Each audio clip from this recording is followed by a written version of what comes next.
Olá! Sejam muito bem-vindos ao canal, eu me chamo Alan Victor e esse aqui é o Cult. E estamos agora na segunda parte da emocionante história do roubo da Taça Julius River. No primeiro vídeo nós vimos a primeira vez que ela foi roubada e agora nós vamos dar uma continuidade a essa história, no segundo assalto da taça.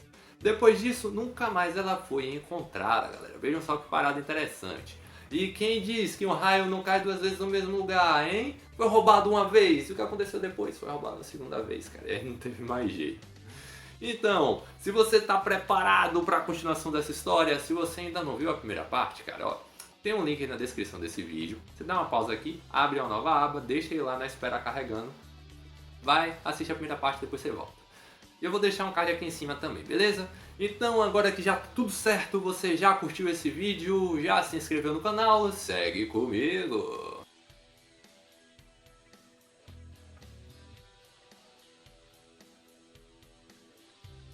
A polícia tratou aquilo como um simples roubo, até que a Polícia Federal assumiu o caso, levando isso, né, lá pra dentro de sua sede. E aí o mundo todo, isso repercutiu, cara, o mundo todo falando sobre aquilo. Foi uma pressão internacional enorme em cima da nossa polícia para que resolvesse rapidamente esse caso. E aí muitas investigações foram feitas. Alguns suspeitos, eles foram presos, como por exemplo 2 faxineiros da CBF. Só que eles chegaram até a ficar presos, só que foram liberados por falta de provas. Daí, alguns dias depois, um deles foi assassinado com 7 tiros. Acredita-se que foi uma queima de arquivo. O próprio segurança que foi rendido naquela noite, ele também foi interrogado, acho que ele chegou a ficar um tempo preso.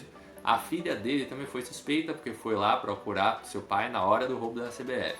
Mas eles também foram liberados por falta de provas. E aí, ao assistir tudo aquilo pela televisão, o Brua ele foi para a polícia para delatar o Peralta. Mas chegando lá, a galera não botou muita fé nele não quis saber da história dele, não ligaram muito não.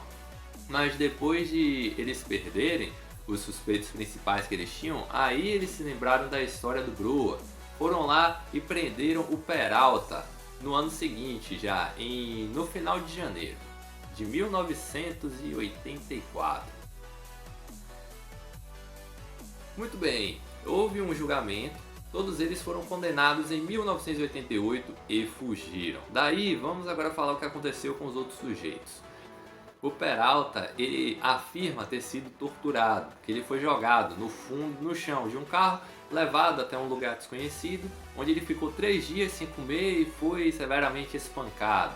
E a força dos chutes, né, no seu corpo, no seu abdômen, foram tão fortes que ele ficou com um ovo maior que o outro. O Peralta afirma que só confessou o crime por causa do espancamento pelos policiais. E ele negou ter participado disso até a morte. Daí ele também entregou o Barbudo e o Bigode. O Barbudo ele foi preso por 3 policiais. Ele foi espancado e nisso ele entregou um contato que eles tinham, que era um comerciante de joias preciosas, que era um argentino, Hernandes. O Barbudo ele ficou foragido durante o tempo, ele ganhou uma apelação de pena onde ele ficou em liberdade. Mas ele foi assassinado por 5 homens. Em fevereiro, a polícia invadiu a casa de joias e prendeu o Hernandes. O seu locatário afirma que ele havia se mudado em 83 para a cobertura de luxo do prédio e desde que a taça havia sido roubada, ele não pagava mais o aluguel. O Hernandes ele se mandou para a França e lá ele foi preso, mas a sua prisão foi devido ao uso, porte, tráfico, não sei, de drogas. Ele cumpriu apenas por drogas. Em 1990, o Hernandes ele foi encontrado pelo antigo locatário onde ele vivia. E lá ele mostrou a sua nova identidade falsa para ele, dizendo: "Você conheceu o Hernandes, agora eu sou o Fernandes." Então o vagabundo ele mudou de nome. Mas não adiantou muita coisa não, porque ele foi preso em São Paulo depois com 7,750 kg de drogas. Ele foi preso de novo até 2005 só pelas drogas, mas não pela taça Julius Rimet. E o argentino nunca mais foi visto. O Brua ele foi assassinado em 1985 quando ia prestar depoimento para as investigações, outra queima de arquivo. O Brua morreu em um acidente de carro perto da Lagoa Rodrigo de Freitas, acidentalmente. Já o Bigode, ele foi preso em sua casa, mas não bateram nele. Ele não sofreu nenhuma forma de violência, mas acusa os policiais de terem roubado cerca de 2,5 kg de joias preciosas de sua casa e dos seus clientes. Ele foi preso em 1995. Ele cumpriu sua prisão, depois ele ficou uns últimos tempos preso em Magé e aí foi solto, sob liberdade condicional. E ele não dá entrevistas, claro, né? Pela grande vergonha, a fama, né, de ladrão, quem é que dá entrevista? E vamos agora ao mentor intelectual desse crime. O Peralta, por ele estar ali no meio do futebol, ele era o gerente de um banco, né, que prestava ali o serviço para a CBF, mas ele também era o representante dentro da CBF do Atlético Mineiro. O Galo também nega essa morte, mas por conta de sua imagem, mas é verdade. Daí ele trabalhou como caseiro para um dirigente de futebol. Ficou lá, em Cabo Frio, que é bem distante do Rio de Janeiro. Eu imagino que com identidade falsa, porque ninguém o reconhecia. Ele era amigo de vizinhos, dos policiais e tinha até uma conta em um banco. Mas aí ele foi preso em 1994.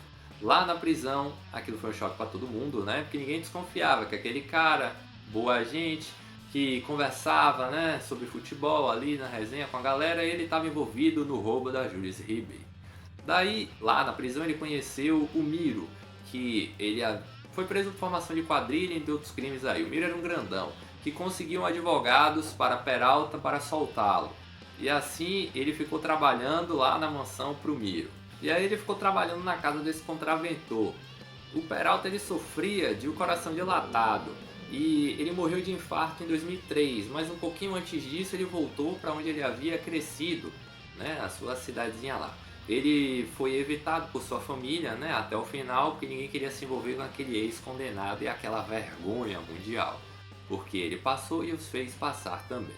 E segundo Miro, o Peralta ele morreu sozinho e pobre. E a FIFA ela não acredita nessa versão de que a taça ela foi derretida para vender o ouro.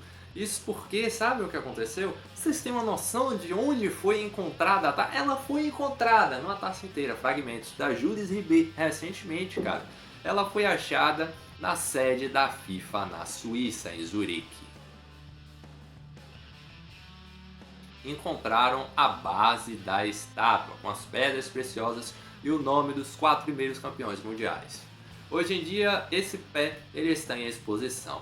E quando a taça ela foi roubada aqui no Brasil, no Rio de Janeiro, e não foi mais encontrada, a FIFA mandou uma réplica da taça para a CBF. Na época, a taça ela tinha um valor estimado de pouco mais de 100 mil reais, ou mais de 30 mil euros. Hoje em dia o seu valor não aumentaria muito não, mas ainda estaria abaixo de 200 mil reais. Só que naquela época, 100 mil pilhas era muito dinheiro, não são as mesmas 100 mil pilhas de hoje.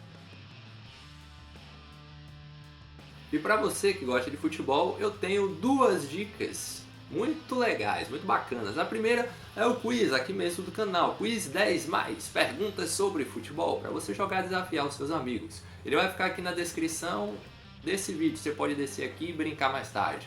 E a outra é um livro, para você que já é mais cultural, gosta de leitura, falando sobre o futebol. Na história, Catarina Machado é uma jovem que acaba de se formar na Faculdade de Educação Física. Ela não consegue arrumar emprego em lugar nenhum e daí ela acaba ouvindo falar por meio do seu melhor amigo sobre um concurso de algumas vagas para trainee em um famoso clube da capital baiana.